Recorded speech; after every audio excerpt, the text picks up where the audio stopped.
Hello दोस्तों, नमस्कार। SMKC channel में मैं आप सभी लोगों का दिल से बहुत बहुत स्वागत करता हूं। तो दोस्तों, आज के दिन का पहला वीडियो तो सभी लोगों ने गेस किया ही होगा। न्यूज़ चैनल के ऊपर भी आप लोगों ने देखा होगा उस कंपनी के बारे में। उसी के बारे में हम लोग डिटेल इन्फॉर्मेशन जानने की कोशिश करने वाले हैं। जैसे कि आप सभी लोगों को पता है, स्टॉक मार्केट में कभी भी फ्रॉड की बातें सामने आ जाती है, हेरा फेरी की बातें सामने आ जाती है, एलिगेशंस की बातें सामने आ जाती है। सो हम लोगों ने दोनों साइड्स देखने पड़ते हैं, राइट। कोई तो आरोप लगाता है, कोई तो डिफेंड करने की कोशिश करता है। सो एग्जैक्टली पिक्चर क्या है वो भी हम लोग जानने की कोशिश यहाँ पे करने वाले हैं। तो चलिए दोस्तों, मैं कौन सी कंपनी की बात कर रहा हूँ मुझे नहीं लगता कि आपको बताने की ज़रूरत है। मैं यहाँ पे बात कर रहा हूँ यूपीएल दोस्तों, जो कि निफ्टी 50 वाली कंपनी है। लगभग 11%, 11.25% क्रैश हो चुका है ये स्टॉक। अगर आप लोग यहाँ पे देखना चाहते हो तो मैं आप लोगों को थोड़ा सा यहाँ पे याद दिलाना चाहूँगा। ये देखिए, निफ्टी 50 में आज में सबसे टॉप लूज़र अगर आप देखोगे तो लगभग 11.25% की गिरावट। वॉल्यूम्स भी देख लेना, बहुत ही भयंकर वॉल्यूम्स आज हम लोगों को इसमें देखने को मिले। एंड सबसे खास बात अगर हम लोग देखें तो आप सभी लोगों को पता है कि इस कंपनी में हम लोगों को कुछ महीनों पहले भी ऐसी कुछ अनबन होती हुई देखने को मिली थी, जिससे रिलेटेड मैंने वीडियो भी बनाया था। तो सारे माजरा को हम लोग यहाँ पे समझने की कोशिश करने वाले हैं। इवन दो ये शेयर आपके पोर्टफोलियो में नहीं रहेगा, क्योंकि मैंने इसको कभी भी ज़्यादा कवर नहीं किया, आप लोगों ने देखा होगा, राइट। स्टिल मैं आप लोगों को जरूर कहना चाहूँगा, इसके बारे में डिटेल पढ़ो दोस्तों कि एग्जैक्टली क्या हुआ है। बहुत सारे लोगों ने कमेंट सेक्शन में भी रिक्वेस्ट किया था, सर एग्जैक्टली किस फ्रॉड की यहाँ पे बात हो रही है, कौन सा फाइनेंशियल फ्रॉड यहाँ पे बताया जा रहा है। उसी से रिलेटेड हम लोग यहाँ पे चेकआउट करने वाले। सबसे पहले मैं आप लोगों को बताना चाहूँगा, यहाँ पे एलिगेशंस लगाए गए हैं, मतलब आरोप लगाया गया है। आरोप अभी तक सिद्ध यहाँ पे नहीं हुआ है, प्रूव नहीं हुआ है। सो ये सबसे पहले आप लोगों ने बात दिमाग में ज़रूर रखनी है। सो दोस्तों, सबसे पहले हम लोग न्यूज़ को यहाँ पे बोलते हैं ना, हेडलाइन के फॉर्म में पढ़ेंगे, क्योंकि आज के इस वीडियो में बहुत कुछ सीखने को मिलने वाला है। सबसे पहले अगर आप लोग देखोगे तो यहाँ पे हम लोगों को लगभग 13% ये स्टॉक गिरते हुए देखने को मिला। After report says whistle blower alleges promoter siphon fund. Yes दोस्तों, यहाँ पे बहुत सारे ऐसे टर्म्स है जो कि आप लोगों ने फर्स्ट बार सुने होंगे, बट कोई बात नहीं, मैं एक एक टर्म यहाँ पे आप लोगों को बता दूंगा। सबसे पहले विसल ब्लोअर, मुझे नहीं लगता विसल ब्लोअर आप लोगों को डिटेल में बताने की ज़रूरत है।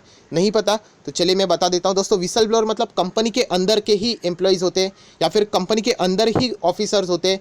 हायर लेवल एम्प्लॉयज़ हो सकते हैं, ऑफिसर्स हो सकते हैं, लोअर लेवल एम्प्लॉयज़ ऑफिसर हो सकते हैं, जिनके पास ऐसी इंफॉर्मेशन होती है जो कि कह सकते कि फ्रॉड से रिलेटेड, राइट। आप लोग चाहो तो ऐसा भी यहाँ पे बोल सकते हो, मतलब कुछ तो गड़बड़ हो रही है। एंड ये डायरेक्टली रिपोर्ट करते हैं दोस्तों, जो टॉप अथॉरिटी होती है उनको यहाँ पे ये बातें जाके बोल देते हैं। ऑब्वियसली, क्योंकि जैसे मैंने आप लोगों को बताया कि ये अगर इनके हेड को बताएंगे, जैसे कि कंपनी का कोई एक एम्प्लॉई है, वो अगर कंपनी के ही अगर मैनेजमेंट को जाके बोल देगा तो वो ये यहाँ पे फंस सकता है। तो इसीलिए ये बाहर, मतलब बोलते हैं ना, एक अलग से ये सारी चीज़ों का प्रावधान किया जाता है कि विसल ब्लोअर चाहे तो इस बात का खुलासा कर सकता है। ऑब्वियसली उसके पास प्रूफ भी होने चाहिए, कि ऐसा नहीं कि डायरेक्टली आके कुछ भी बोल दे।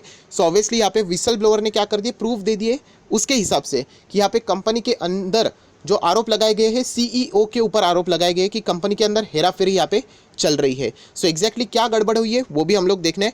विसल ब्लोअर आप सभी लोगों को पता है कि इसका नाम कभी भी डिस्क्लोज नहीं किया जा सकता। ये पहले ही, मतलब कानून में ये सारी चीज़ें लिखी हुई है। आप लोगों ने देखा होगा इन्फोसिस में भी यही चीज़ हुई थी कि एक विसल ब्लोअर आया एंड उसने कंपनी के सीएफओ एंड सीईओ के ऊपर उंगली उठाई, जिसके वजह से वो स्टॉक 850 का लगभग 600 तक आया था। बाद में समझ में आया कि ऐसा कुछ हुआ ही नहीं था, बट स्टिल ये कंपनी लॉ में आप बोल सकते हो, कंपनी एक्ट में प्रावधान है कि विसल ब्लोअर को इस तरीके की सेफ्टी प्रोवाइड की जाती है, ताकि अगर कंपनी के अंदर कुछ गड़बड़ी हो सके तो वो यहाँ पे बाहरी जो सुपीरियर बॉडी है उनको जाके वो बोल दे, तो इससे रिलेटेड वो एक्शन यहाँ पे ले सके। नंबर 1। उसके बाद अगर हम लोग बात करें तो यहाँ पे एलिज, मतलब यहाँ पे आरोप लगाए। एंड आरोप भी अगर हम लोग बात करें प्रमोटर के ऊपर है, कंपनी के जो मेन यहाँ पे बोलते हैं ना, जो गाड़ी चलाने वाली ही सीट है उनके ऊपर आरोप है। एंड किससे रिलेटेड आप यहाँ पे देख सकते हैं, साइफने ऑफ फंड्स। इसका अर्थ क्या है दोस्तों, बहुत ही सिंपल है। इसका अर्थ ये होता है कि कंपनी के प्रमोटर ने जो पैसा यहाँ पे है वो इस्तेमाल इस चीज़ के लिए किया है जो कि उन्होंने करना नहीं चाहिए था। या फिर आप बोल सकते हो,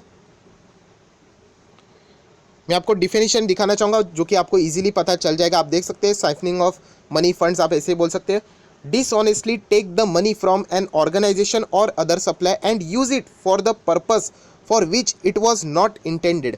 मतलब हम लोग ज़रूर कह सकते हैं कि जिस काम के लिए आप लोगों को पैसा दिया था, उस काम के लिए आप लोगों ने वो पैसा इस्तेमाल नहीं किया, एंड उस पैसे को कहीं दूसरी और ही यहाँ पे इस्तेमाल किया है। इवन दो आप लोगों ने रिप्लेस भी करके रखा होगा, फिर भी वो यहाँ पे इलीगल चीज़ है। एंड इसी से रिलेटेड ये प्रमोटर के ऊपर बहुत बड़ा आरोप यहाँ पे विसल ब्लोअर ने लगाया है। जैसे कि मैंने आपको कहा वर्ड आरोप लगा है, आरोप अभी तक सिद्ध नहीं हुआ है। सो ये सबसे पहली बात है। एंड स्टॉक हमेशा ऐसे एलिगेशंस आने के बाद रिएक्ट जरूर करता है। इन्फोसिस भी किया था, जो कि हम लोग को यूपीएल के स्टॉक में भी क्लियर कट 11.25% के आसपास की गिरावट देखने को मिल रही है। सो दोस्तों यहाँ पे एग्जैक्टली आरोप क्या है तो आप देख सकते हैं according to the report. Obviously ये मेरी भी बात नहीं है, रिपोर्ट्स के माध्यम से न्यूज़ सामने आ रही है। अ विसल ब्लोअर एलिज मतलब आरोप लगा है UPL promoter siphoned off money using the shell companies for rental deals. अभी ये शेल कंपनीज मतलब क्या है? शेल मतलब आप बोल सकते हो डमी या फिर फेक कंपनी जो है ही नहीं, ऐसे कंपनीज से रिलेटेड मतलब ये पैसा यहाँ पे यूज़ किया है, वो भी रेंटल डील के लिए यूज़ किया है। ये वापस कहना चाहूँगा, ये मेरी बातें नहीं है, ये रिपोर्ट्स के जरिए, मीडिया के जरिए ये सारी बातें यहाँ पे हम लोगों को सामने आती हुई देखने को मिल चुकी है। सो हम लोग कह सकते हैं कि ऐसे कंपनी है नहीं, उसी से रिलेटेड कंपनीज ने रेंटल डील्स की है। सो वो पैसा गया कहाँ?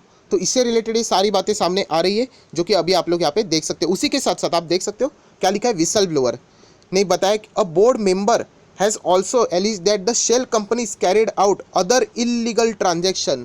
मतलब ये बहुत ही जंगीन आरोप है। आप देख सकते हैं पूरी लिस्ट ही है कितना कुछ यहाँ पे चल रहा है करके।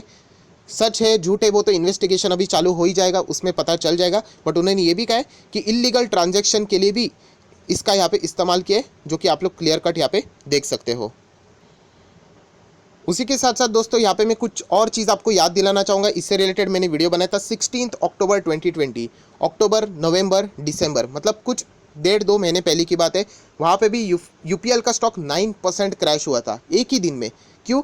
क्योंकि उनके जो ऑडिटर थे केपीएमजी, उन्होंने रिज़ाइन कर दिया था मॉरिशस की जो उनकी सब्सिडरी है उससे। सो मतलब हम लोग कह सकते हैं कि कुछ तो यहाँ पे लिंक हम लोग को मतलब लगते हुए देखने को मिल रही कि केपीएमजी ने भी यहाँ पे रिज़ाइन किया था। हालांकि उन्होंने कुछ चीज़ें वहाँ पे बताई थी कि जो रीज़न था वही तक उस टाइम पे उतना उन्होंने प्रॉपरली बताया नहीं था। बाद में केपीएमजी ने और एक चीज़ यहाँ पे मतलब बता दी थी, तभी भी यूपीएल का स्टॉक गिरा था, जब केपीएमजी ने कुछ इन्फॉर्मेशन डिस्क्लोज करने से मना किया था। सो कुछ तो यहाँ पे हम लोग को खिचड़ी पकती हुई ऐसा देखने को मिल रहा है, ऐसा भी हम लोग बोल सकते हैं। हालांकि अभी इन्वेस्टिगेशन चालू हो चुका है, उसमें ये सारी चीज़ें बाहर आ सकती है, ऐसा भी हम लोग कह सकते हैं। बट ये 16 अक्टूबर की जो न्यूज़ थी तब से ही हम लोग को देखने को मिला कि सब्सिडरीज में यहाँ पे ऑडिटर ने रिज़ाइन किया था, तब से हम लोग को कुछ ना कुछ गड़बड़ी देखने को मिली। एंड आज के तो आरोप है वो और भी जंगीन देखने को मिल रहे हैं। ये तो पार्ट हो गया विसल ब्लोअर आरोप लगाने के हिसाब से कि कंपनी के सीईओ ने यहाँ पे गड़बड़ी की है, शेल कंपनीज बनाए, रेंटल कम इसके लिए यूज़ किया है, कंपनी का जो पैसा है वो बाकी इसमें यूज़ किया है, पर्सनल पर्पस के लिए यहाँ पे यूज़ किया है, इलीगल ट्रांजैक्शंस यहाँ पे किए हैं, अलग अलग और भी अलग अलग यहाँ पे बहुत बड़े उन्होंने यहाँ पे आरोप लगाए हैं। अभी हम लोग बात सुनेंगे जिनके ऊपर आरोप लगाए उनका भी तो पक्ष सुनना चाहिए। तो चलिए दोस्तों आ जाते हैं कंपनी के सीईओ यहाँ पे मिस्टर जयदेव श्रॉफ, उन्होंने यहाँ पे क्या बातें बोली है वो भी हम लोग यहाँ पे देख लेते हैं। सो दोस्तों आप लोग देख सकते हैं जो यूपीएल के मैनेजमेंट है उन्होंने थर्सडे मतलब उन्होंने सेड किया, ये एक्चुअली उनके वर्ड से, there was no related party issue as far as the transaction are concern.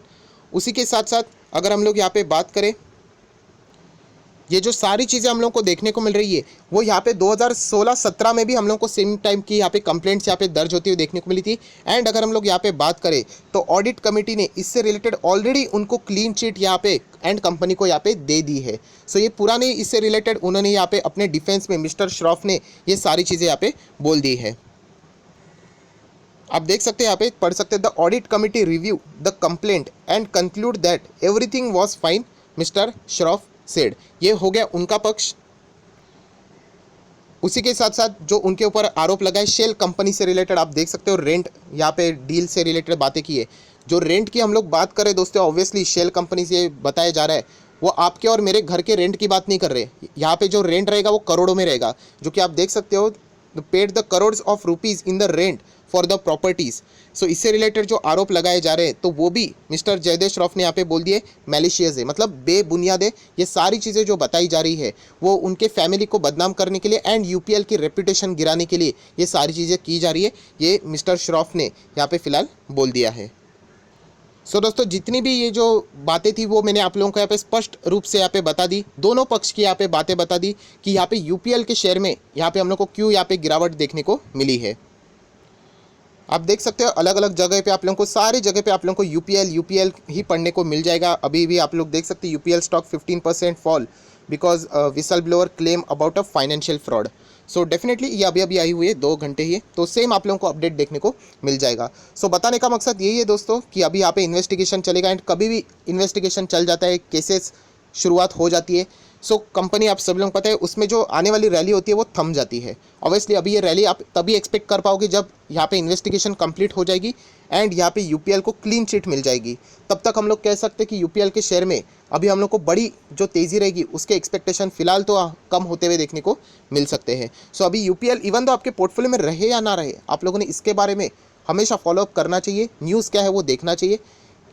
जो एक सबसे बड़ी सीख होती है दोस्तों कि किसी भी कंपनी में इस तरीके की अगर न्यूज़ आ जाती है तो आप लोगों ने अलर्ट होना चाहिए। इस तरीके की मतलब जैसे मैंने आपको बताया कि यूपीएल के जो सब्सिडरी थी मॉरिशियस के यहाँ पे, वहाँ पे केपीएमजी जी ने क्या किया था, रेजिग्नेशन दिया था।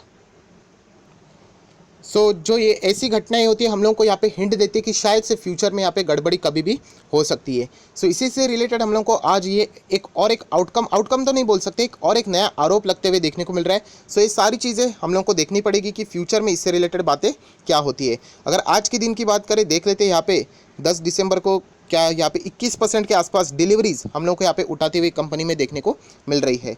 शेयर होल्डिंग पैटर्न की बात करें तो यहाँ पे दिखाना चाहूँगा लगभग 27% के आसपास के शेयर प्रमोटर के पास है, एंड कितने शेयर्स गिरी हुए है तो वो भी देख लेते हैं। तो लगभग 1.92% के शेयर गिरी हुई है, जो कि इतनी बड़ी बात नहीं है। सो दोस्तों जितने भी पैरामीटर्स थे मैंने यहाँ पे कवर कर लिए। मुझे ऐसा लगता है कि ये थोड़ा सा कॉम्प्लिकेटेड इशू था, बट जितना हो सके सिंप्लीफाइड मैनर में मैंने आप लोगों को बता दिया है कि सिर्फ अभी कंपनी के सीईओ के ऊपर आरोप लगा है कि जो कंपनी के पैसा था वो उन्होंने खुद के यूज़ के लिए गलत वे से यहाँ पे इस्तेमाल किया है, उसी से रिलेटेड ये आरोप है। इलीगल ट्रांजैक्शंस कुछ हुए तो इससे रिलेटेड यहाँ पे इन्वेस्टिगेशन अभी हो जाएगा। सो उसका जो रिपोर्ट आ जाएगा तब मैं वापस वीडियो बना के आप लोगों को अपडेट कर दूंगा। सो फिलहाल इतना ही कहना चाहूँगा। अगर आपको वीडियो पसंद आया होगा तो ज़रूर लाइक कर देना, दोस्तों के साथ शेयर कर देना, तो उनको भी ये सारी बातें पता चल जाएगी। So that's it, thank you very much दोस्तों, we will be meeting our next video. तब तक के लिए बाय बाय।